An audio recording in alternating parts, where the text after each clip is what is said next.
Our perceptions of the Amazon are mostly mythical.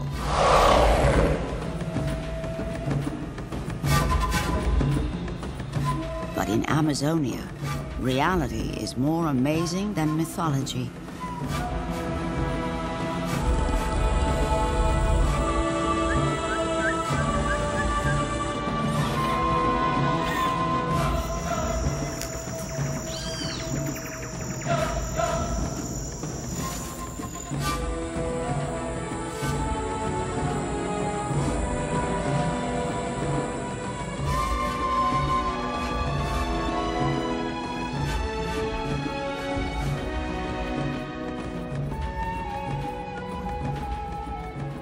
South America has the biggest river, the largest forest, the longest mountain range, and the greatest variety of life forms of all the continents on Earth.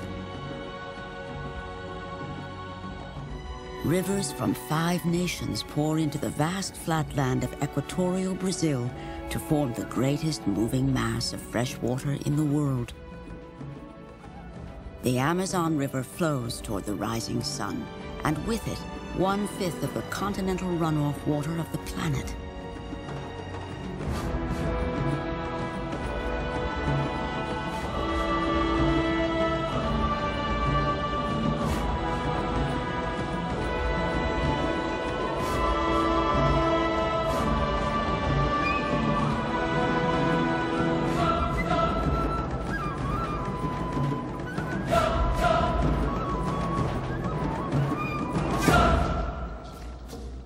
Among the distant sources of the Amazon is the timeless land of the Incas.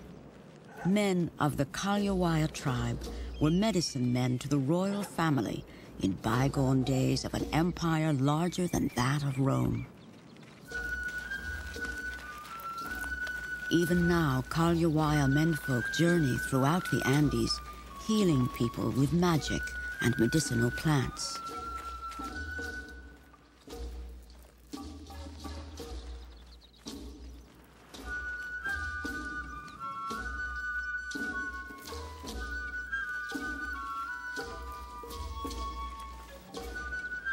Julio Mamani will follow the tradition of his people.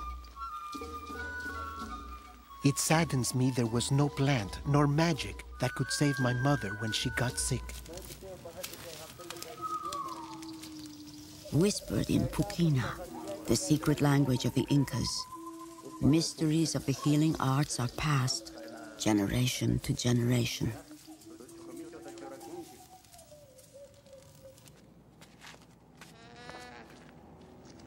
I have made a vow to go to the great tropical forest below our mountain home and return with plants that will increase our power to cure illness and prolong life.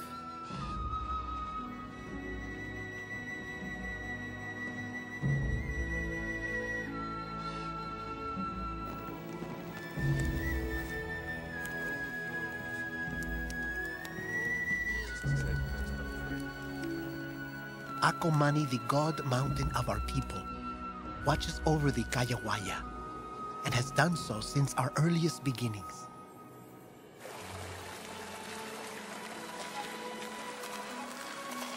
It is said that water trickling from the glaciers of Acomani will lead one to the great river. Sipping the melt of ancient ice brings rejuvenation. When I reach the tropical forest, perhaps I can trade the glacial water for an unknown elixir that will prolong life.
Incas once ruled the highlands where source rivers of the Amazon gouged out some of the deepest canyons on Earth.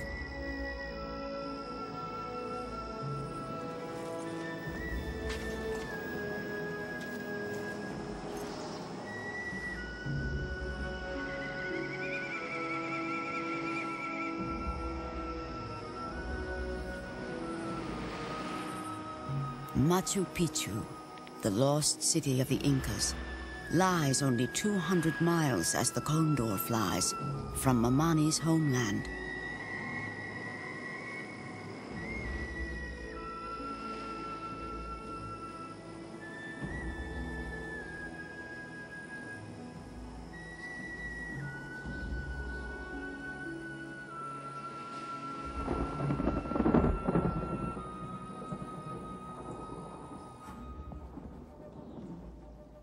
Below the citadel, the Urubamba River cuts its canyon ever deeper on its rush to join the Amazon.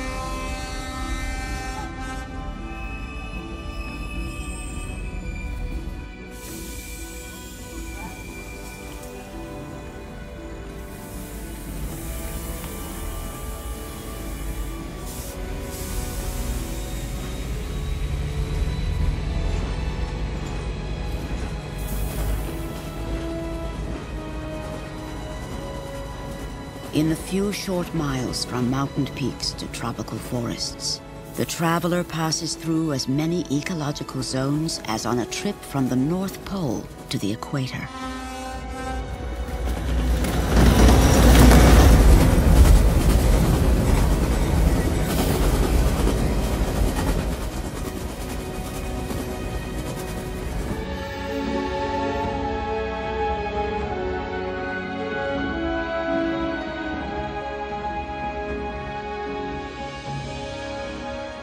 Below the mountains, the trees become an endless sea of green.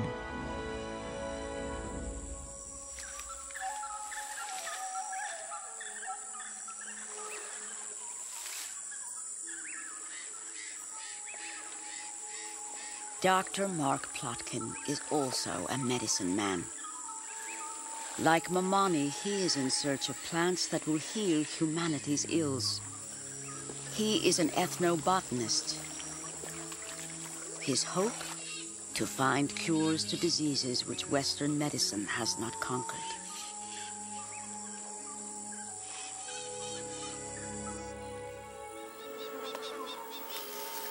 There's a remarkable connection between the plants and peoples of the forest. Virtually every useful medicinal or agricultural plant that's come to us from the rainforest was first learned from indigenous people.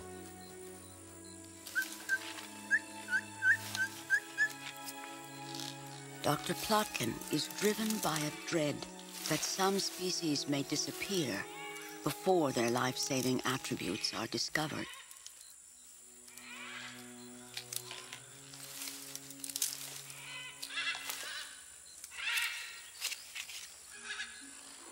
In our search for new treatments for the diseases that plague us, the Amazon rainforest represents one of the most promising places to look.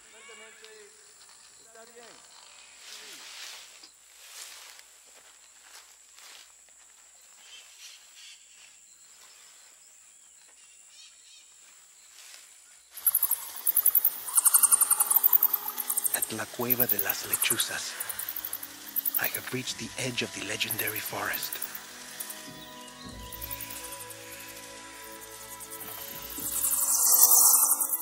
It seems to me a mystical gateway to the vast forest beyond.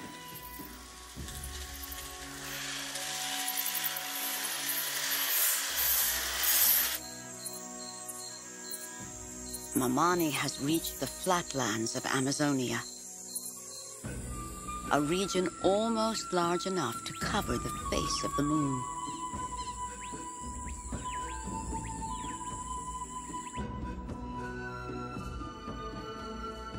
The Amazon basin is home to the planet's greatest celebration of diversity.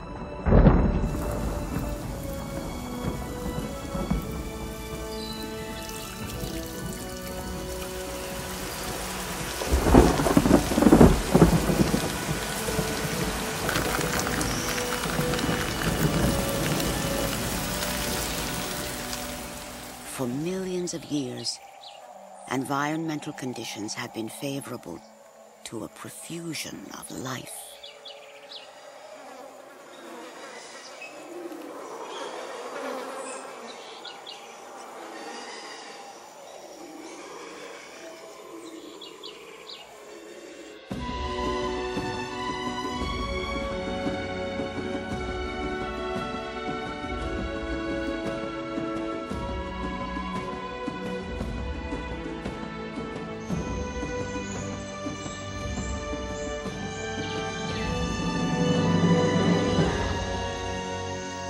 The canopy is largely unexplored.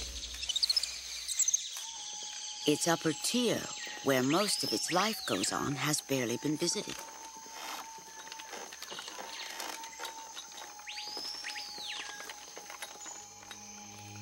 It averages 50 feet thick and amounts to 20,000 cubic miles of wood, water, air, and green leaves.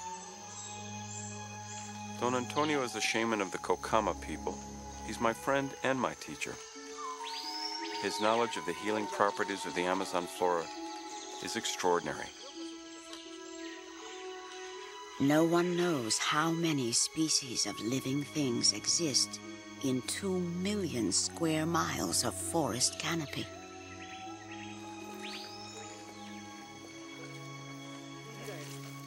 The Amazon houses a gigantic ecological machine of global importance. It is a world resource at risk. The biodiversity of the Amazon is unique. The only place of its kind in the world.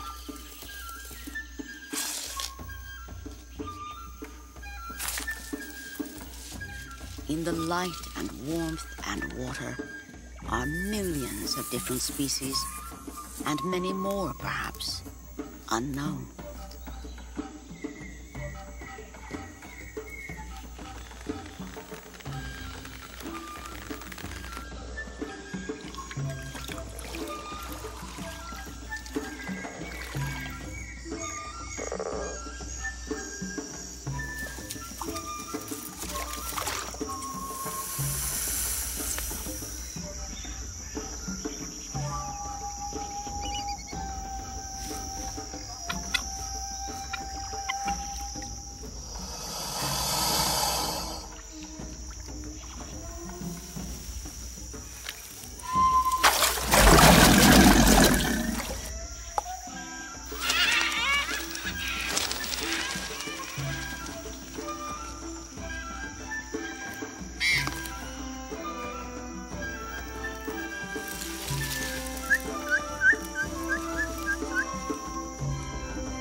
The sloth, called perezoso, or lazy one in Spanish, swims as well as most quadrupeds.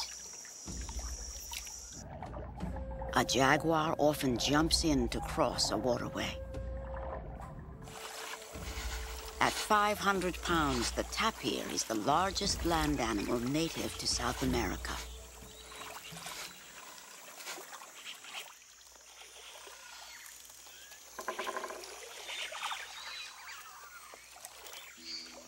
In mid-year, the Amazon rises to maximum flood, as much as 45 feet above its November minimum.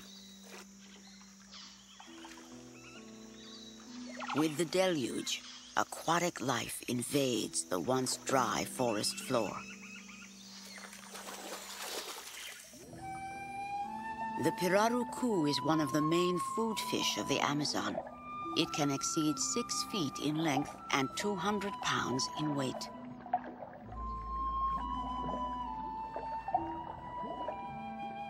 The pippa toad is almost invisible until it eats.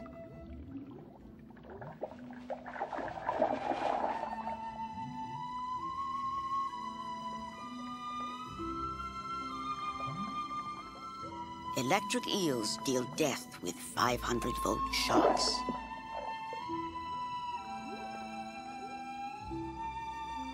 The piranha has the sharpest teeth of all predatory fish.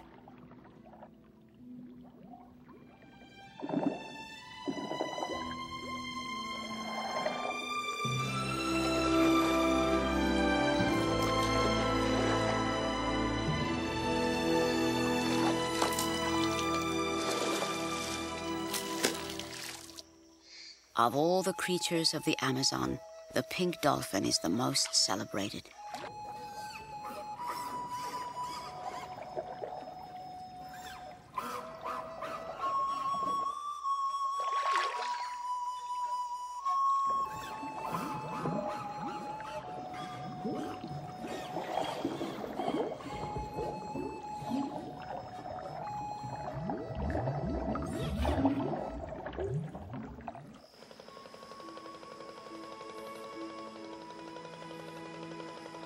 The thousands of miles of waterways remain the primary means of travel in the Amazon.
The people of the river are known as caboclos, part Indian, part Portuguese, sometimes the blood of Africans.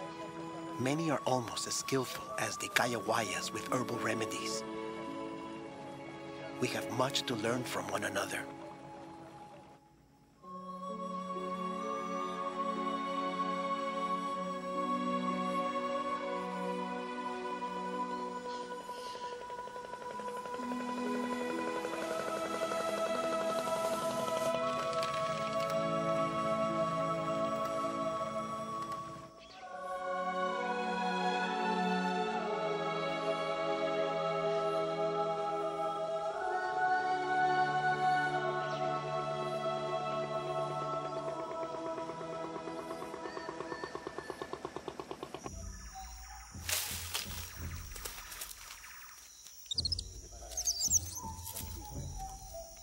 In my village, we use cobwebs to stop bleeding.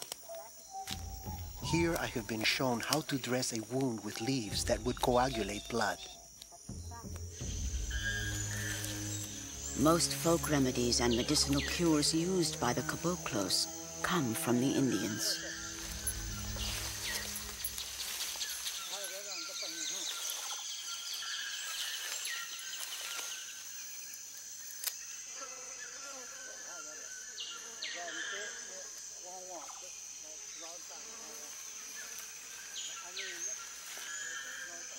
We know that fungi have provided the world with penicillin and other antibiotics, but the potential of tropical fungi remains largely unknown.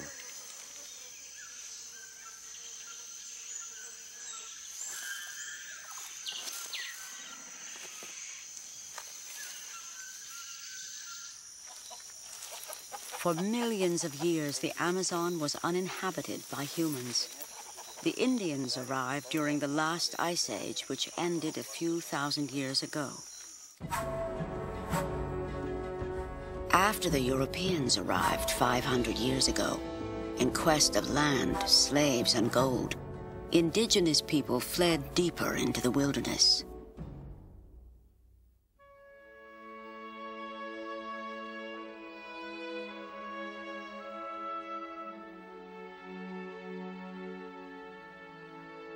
More than 400 tribes have been identified in the Amazon basin. Others may remain undiscovered.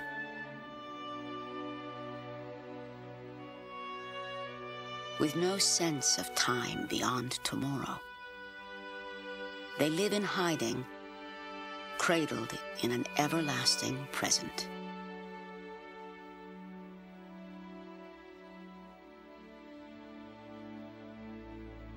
As late as 1943, the upper reaches of the Xingu River were largely unexplored.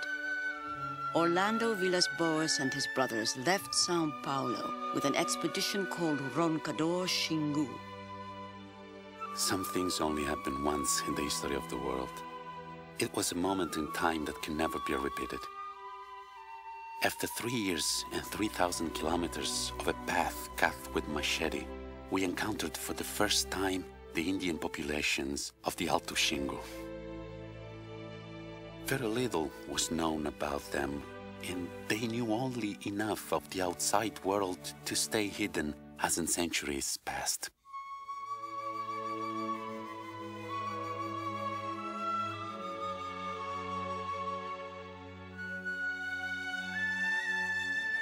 The brothers Villas-Boas won acclaim for their success in postponing the bulldozing march of civilization into the Xingu.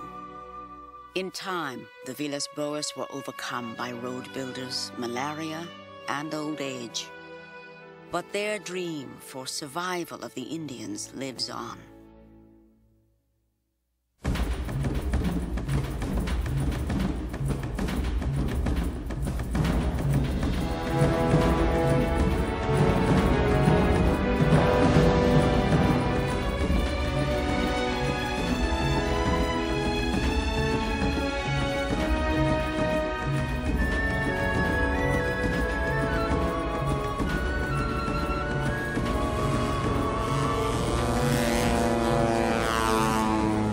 Sidney Pozuelo carries on the legendary work of the brothers Villas-Boas.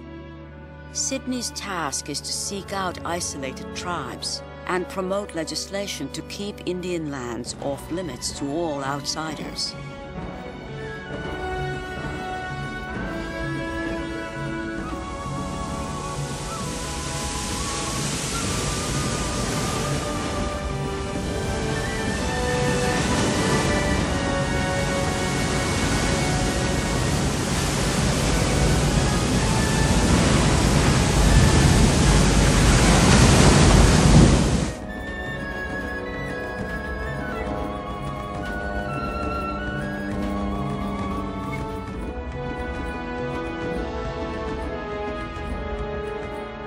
North of the Amazon mainstream, toward the Guiana highlands, lives a tribe of Indians known as Zoe.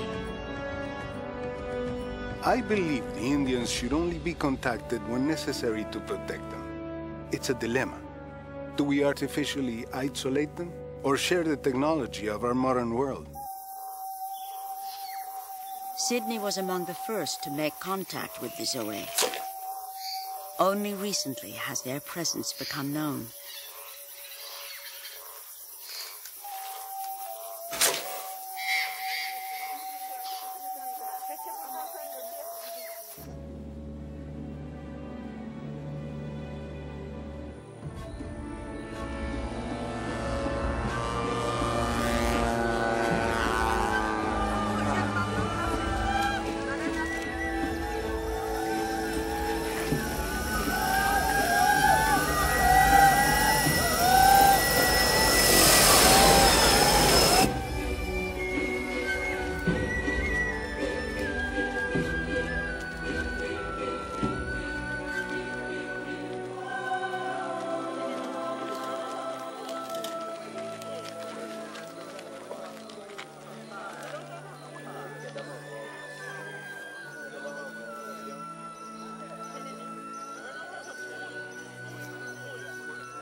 I am pleased to find no mosquitoes, no malaria, and no sickness, except a woman who had a toothache that her granddaughter treated with medicinal plants. There is rumor that the Zoe have encountered a group of people living to the north, a tribe that is unknown to us. Some of the men agreed to show me where the strangers have been seen.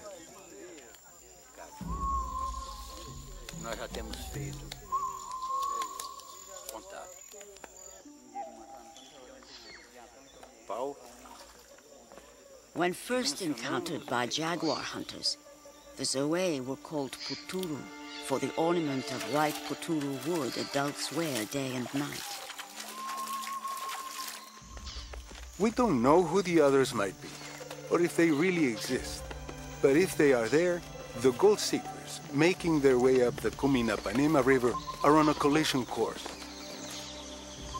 The Zoe do not venture into the forbidden north, where they say a tribe of giants lives, and the hills of Cumina-Panema touch the stars.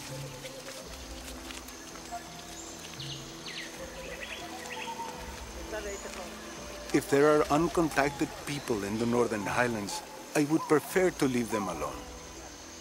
But it is critical that those who care about them be the first to reach them.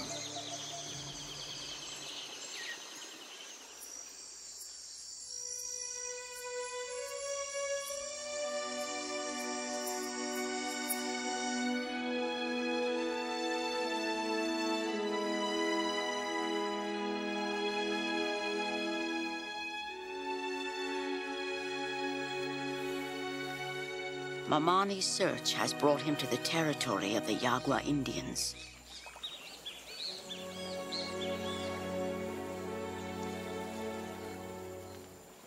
The Yaguas have had contact with outsiders for several hundred years. They are a large tribe known for herbal remedies.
The curacao was killed by poison on the tip of the dart.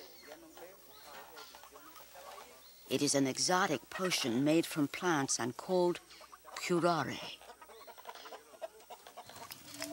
Curare is a secret mixture made of bark and leaves in different ways by many tribes throughout the Amazon. Dr. Mark Plotkin has been fascinated by the mysteries of curare poison for many years. Each tribe has its own recipe for curare. I believe that some of them will lead us to new and effective medicines. In the hands of Western physicians, curare has already become a life-giving medication. One type is used as a muscle relaxant, another as heart medicine. What Western scientists once dismissed as magic, we are now finding to have a very real therapeutic effect. Plotkin and other ethnobotanists hope to press and document as many plants as possible before the knowledge of the shamans is lost.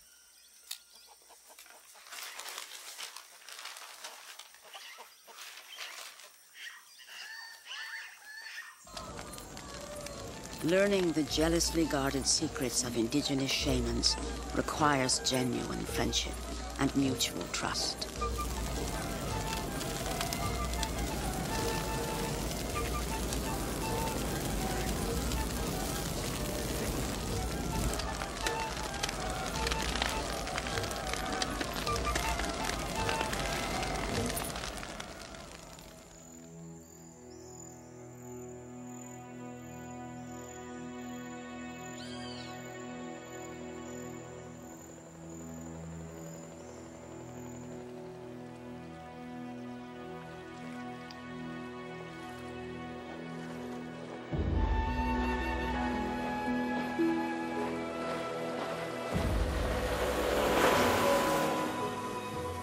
Trading my medicine, music, and magic for things I have needed has allowed me to move freely about.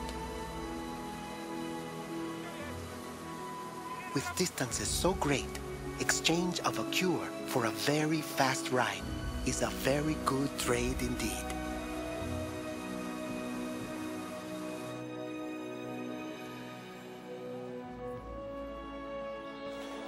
Herbal markets exist in cities and towns all along the Amazon and its tributaries. Plants with true curative power hang side by side with untested elixirs and curious concoctions. Julio Mamani and Dr. Plotkin are medicine men from vastly different worlds, but they share a common quest. Each has come in search of the healing secrets of the Amazon. Each seeks to improve the health of humankind.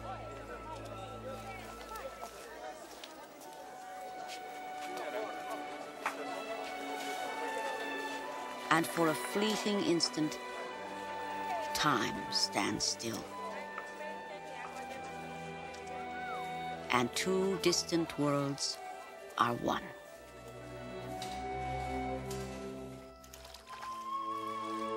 It is time to return.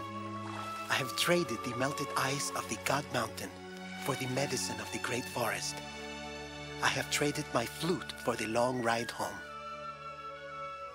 I will miss the beauty of the Amazon and its many creatures.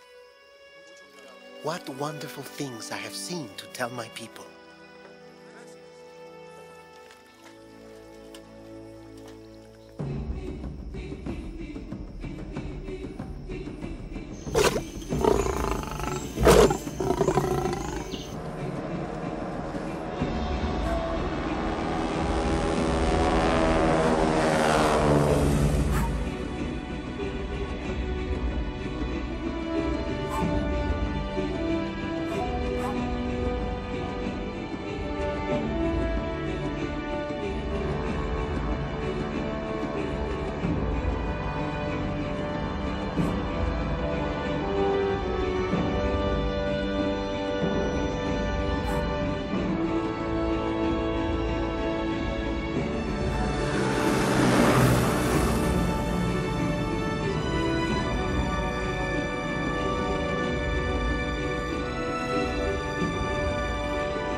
I shall return one day, and if not I, maybe my son will come.